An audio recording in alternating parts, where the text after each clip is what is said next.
कृष्ण पक्ष की शुरुआत 23 जून से होगी, इसका समापन 5 जुलाई को पड़ रहा है। इस कारण यह कृष्ण पक्ष केवल 13 दिन का होगा। ये एक बड़ा विचित्र सा पॉसिबिलिटी है, जो कि एक रेयर फिनोमेना है। इसके बारे में प्रकाश डालने के लिए Brahmendra sir, Gwalior chapter chairman, I welcome you sir, please proceed. जय गणपति की।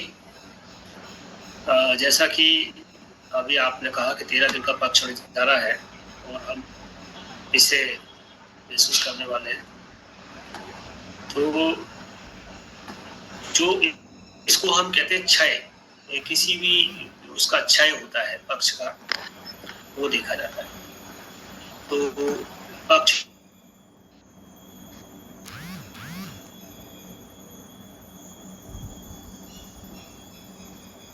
क्षय की सबसे पहले तो हमारे को ये बात समझ में आ जाती है।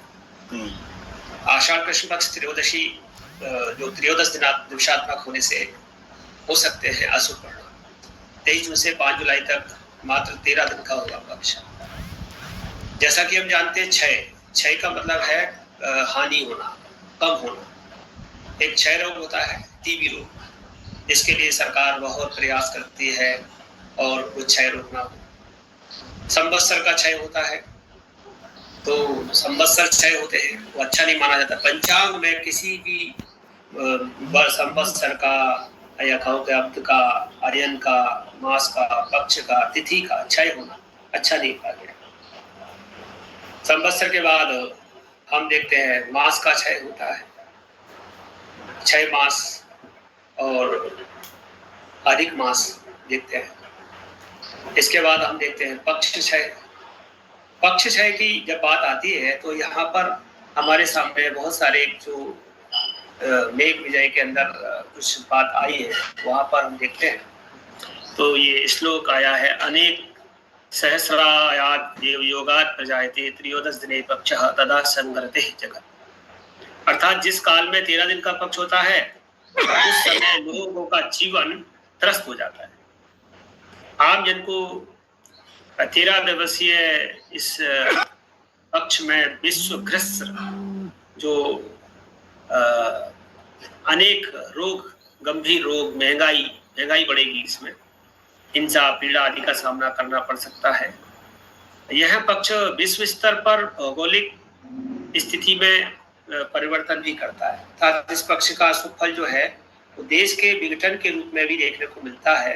तमाम जगह मतलब राष्ट्र में विघटन की स्थितियां आती हैं, समाज में अशांति की स्थिति आती है, और अन्य शास्त्रों में त्रयोदश पक्ष के विषय में बहुत सारे अशुभ फलों की बात कही गई है। या दूसरा श्लोक आता है, यदा च जायते पक्षस्त्रयोदशः तनात्मकः भवल्लोकः क्षयो घोरो रुंडमुंडा मालायुता मही। यही कहते हैं पृथ्वी पे।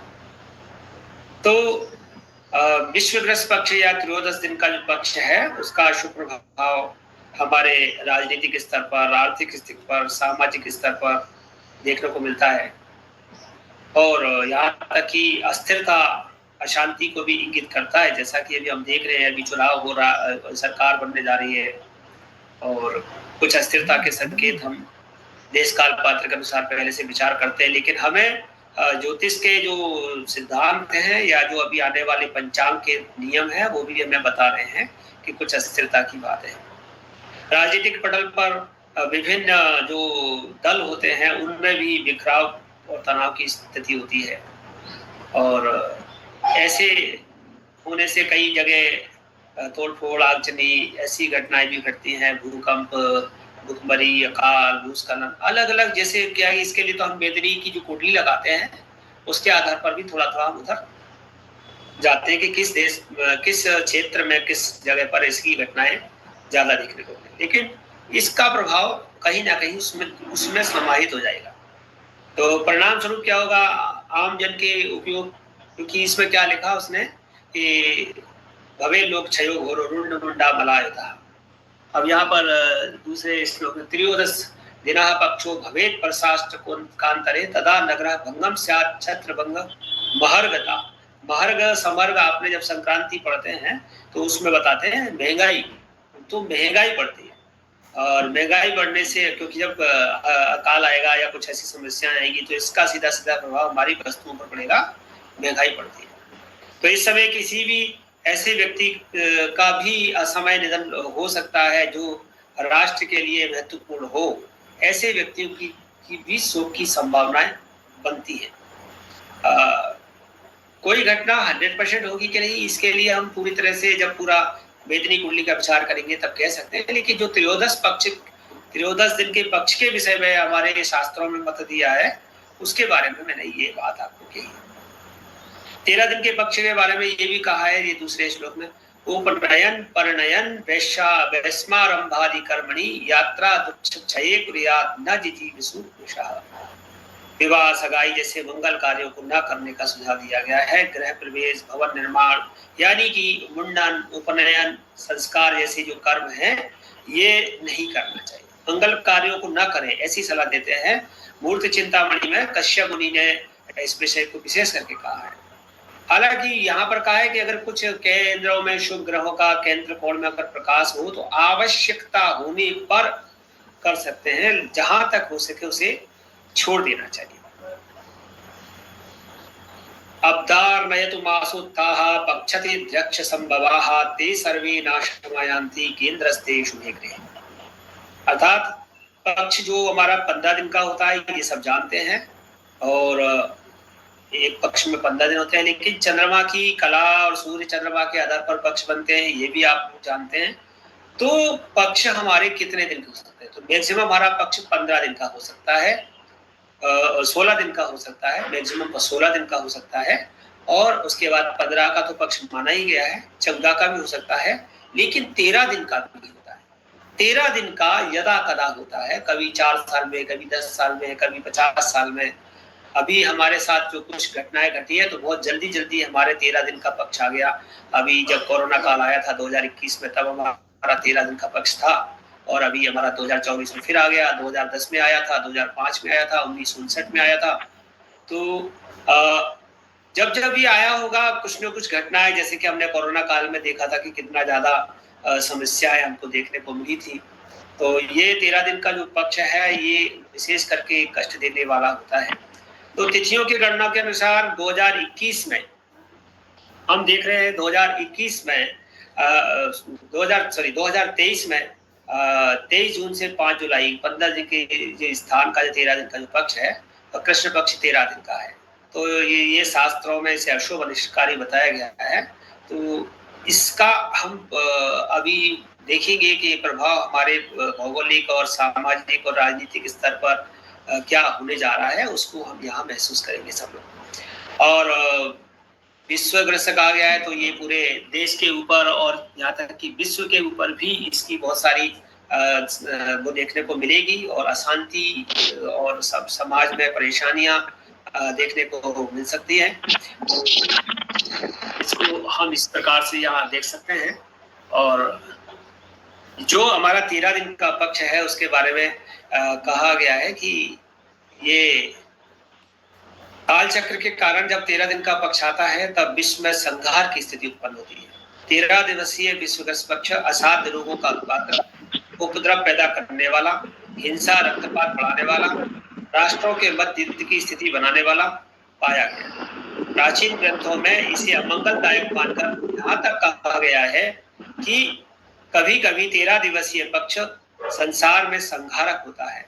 महाकाली नरमुंडों की माला धारण करती है, इस प्रकार से कहा गया है। और इसका जो परिणाम है हमें देखने को मिलता है वो 13 पक्ष या 13 महीने में मिलता है।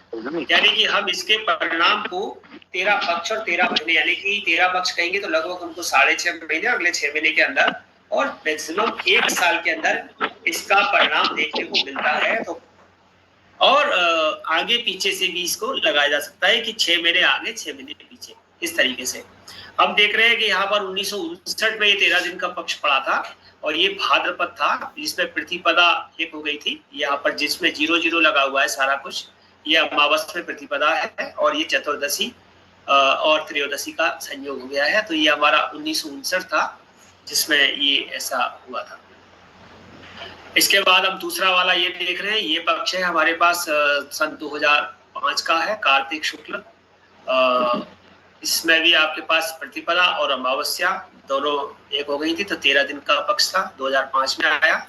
फिर हम देख रहे हैं कि 2010 में हमको ये देखने को मिला, प्रतिपदा और चतुर्दशी एक हो गई थी। और अभी हमने 2021 में जो कोरोना काल आया था, कोरोना की सेकेंड लहर आई थी अप्रैल में, और भाद्रपद मास में ये मैंने कहा 6.5 महीने पहले और 6.5 महीने बाद तक हम इसके परिणामों को देख सकते हैं। तो और भी कुछ घटनाएं होती है, पिछली घटनाओं पे जाएंगे तो 2010-11 में जो एक कोई आतंकवादी मारा गया था और उसकी कुछ घटना हुई थी, ओसामा बिन लादेन, वो 2010-11 की बात थी। वो कुछ घटनाएं हुई थी, उससे संबंधित कुछ घटना मैंने सर्च की थी, आप लोग देखेंगे तो आपको मिल जाएंगे इनमें। और ये 2021 में भी हमारा 21 बहुत अच्छा नहीं रहा। जब जब ऐसा आता है तो उस समय में लगभग साल भर के अंदर लोगों के अंदर कुछ त्राही, कुछ परेशानी, कुछ अशांति, कुछ आर्थिक असमृद्धि, राजनीतिक, सामाजिक सभी प्रकार से कष्ट देखने को मिलता है। और इस वर्ष का भी हम देख रहे हैं, ये जून जुलाई का है, ये प्रतिपदा और अमावस का शनिवार को एक हो गई है, और इसके बाद हमारी जो दूसरी तिथि है वो हमारी चतुर्दशी का संयोग हो गया है, त्रयोदशी चतुर्दशी एक हो गई है। तो इस तरीके से 2 तिथियां एक हो गई है, तो ये 13 दिन का पक्ष बड़ा है। और इसमें भी क्या लिखा है कि नेता दलपति सत्ता, कुछ ऐसा भी हो सकता है। इसी के अंतर्गत एक समस्या इसमें और देखने को मिल रही है कि इसी पीरियड में हमारे 23 जून से लेके 5 जुलाई के बीच में 29 जून की रात को 12:36 पर हमारे शनि देव वक्री होने जा रहे हैं। तो ऐसा कहा गया है कि शनि वक्री, गुरु वक्री जनेता और शनि वक्रे मतलब भया, तो कहीं ना कहीं शनि वक्री होने से भी कोई समस्याएं कई बार देखने को मिली है। एक दिन तो 13 दिन का पक्ष है और ऊपर से शनि वक्री होंगे 29 जून को, तो ये भी उसके साथ एक संयोग मिलने वाला है। और कुछ दिन बाद बृहस्पति भी वक्री होंगे, तो ग्रहों की वक्रता, और वो हालांकि वो अपनी राशि में वक्री हो रहे हैं, लेकिन फिर भी इसके प्रभाव आप लोग अपने स्तर में देखेंगे कि शनि वक्री हो रहे हैं, तो वहाँ शनि इस समय शनि मंगल के वैसे भी संबंध बने हुए हैं, इसके कारण इतना सब, क्योंकि शनि मंगल को देख रहे हैं, मंगल ऑलरेडी मेष राशि में बैठे हैं, तो अपनी नीच राशि पर प्रभाव डाल रहे हैं। तो कहीं ना कहीं हमारी अस्थिरताएं, महंगाई, समस्याएं हमको देखने को मिल रही हैं। मैं चूंकि ज्यादा भविष्यवाणियां करता नहीं हूँ और इसलिए मैं इस पर ज्यादा नहीं बोलूंगा, लेकिन मेरा जो पक्ष है, मेरे को जो रखना है पक्ष, वो ये है कि हम कैसे 13 दिन के पक्ष को अपने उसमें देखेंगे, आने वाले समय में महसूस करेंगे। जो भी हमने अभी पिछले 4 महीने में महसूस किया है कि सरकार होने के कारण बहुत सारी जो अभी आप देख रहे हैं पिछले 2-3-4 महीने से अनुशासन चल रहा है लोगों के बीच में। आने वाला 6 महीने भी कुछ अनुशासन ही रहेगा और कुछ गंभीर परिणाम आ सकते हैं। बाकी सब आप ज्योतिषी लोग हैं, जैसा निर्णय करेंगे। जय गणपति की मैं इतना ही बोलूंगा। धन्यवाद ब्रह्मेंद्र जी।